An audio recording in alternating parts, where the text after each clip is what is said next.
வணக்கம். நம்ம இன்னைக்கு இந்த வீடியோவில் ஒரு சூப்பரான நண்டு வறுவல் எப்படி பண்ண போகிறோம்னு சொல்லி தான் பார்க்க போகிறோம். நான் நேற்றைக்கு இந்த நண்டு வாங்கி நல்லா சுத்தம் பண்ணிவிட்டு அதுக்கு மிளகாத்தூள் எல்லாம் போட்டு ஊற வச்சுட்டேன். அதுக்கு நான் என்னெல்லாம் போட்டேன்னு சொல்லி பார்த்துடலாம். நண்டு ஒரு 1/2 கிலோ இருக்கும். அதுக்கு நான் எடுத்துருக்கிற பொருள் பாருங்கள். 1/2 டீஸ்பூன் உப்பு எடுத்தேன். 1 டீஸ்பூன் கரம் மசாலா, சிக்கன் மசாலா எதுனாலும் போட்டுக்கலாம். 1 டீஸ்பூன் சீரகத்தூள், 1 டீஸ்பூன் மிளகுத்தூள், 1 டீஸ்பூன் மிளகாத்தூள், 1/2 டீஸ்பூன் மஞ்சத்தூள், 1 டீஸ்பூன் இஞ்சி பூண்டு பேஸ்ட்டு, 1 டீஸ்பூன் கார்ன்ஃப்ளவர் மாவு. கார்ன்ஃப்ளவர் எல்லாம் சேர்த்து கொஞ்சம் தண்ணி விட்டு மிக்ஸ் பண்ணி வச்சுருந்தேன். நேற்றைக்கு இது காமிக்க முடியல, அதனால் இன்னைக்கு சொல்கிறேன். இப்போ இந்த நண்டு 2 விதமாக ஃப்ரை பண்ணிக்கலாம். டீப் ஃப்ரை பண்ணி எடுத்துக்கலாம். இல்லைன்னா வெங்காயம் தக்காளி எல்லாம் போட்டு வதக்கி அப்படியே நம்ம வறுவல் பண்ணிக்கலாம். நான் இப்போது ஃபஸ்ட்டில் டீப் ஃப்ரை பண்ணி எடுக்கிறேன். நண்டில் இது மாதிரி மசாலா போட்டு ஊற வச்சுட்டு எடுத்தோம்னா சிக்கனுக்கு நம்ம எப்படி மசாலாலாம் போட்டு ஊற வைக்கிறோமோ அதே மாதிரி இதுவும் டேஸ்ட்டாக இருக்கும்.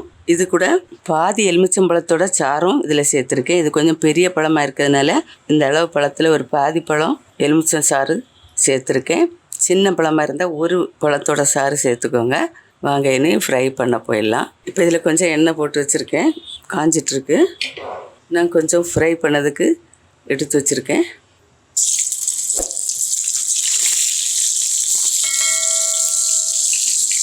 ஒரு நிமிஷம் அப்படி இருக்கட்டும். இப்போ லைட்டாக திருப்பி போடலாம்.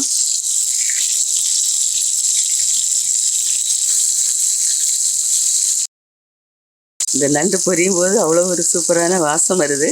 இதில் நம்ம சேர்த்துருக்கிற பொருள் எல்லாம் சேர்ந்து செம வாசம். அடுப்பு மீடியமாக எரியட்டும். நான் இதில் சின்ன கால் எதுவுமே நான் எடுக்கலை. அதில் ஃபஸ்ட்டில் இருக்கிற பெரிய கால் மாத்திரம்தான் நான் எடுத்தேன். இது இந்த நண்டு கொஞ்சம் சின்ன சைஸாக இருக்கிறதுனால அதிலேருந்து எடுக்கலை. இப்போ பாருங்கள், நல்ல கலர் சேஞ்ச் ஆகி வந்திருக்கு. பொரிஞ்சிட்டு நம்ம இதை எடுத்துடலாம்.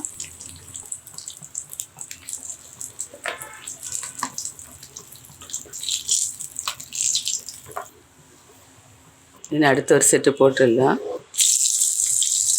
அது மாதிரி இதையும் பொரித்து எடுத்துடலாம்.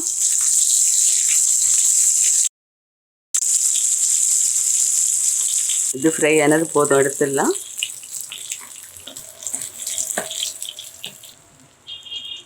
இது 1/4 பீஸு எடுத்து பொரிச்சிடலாம்.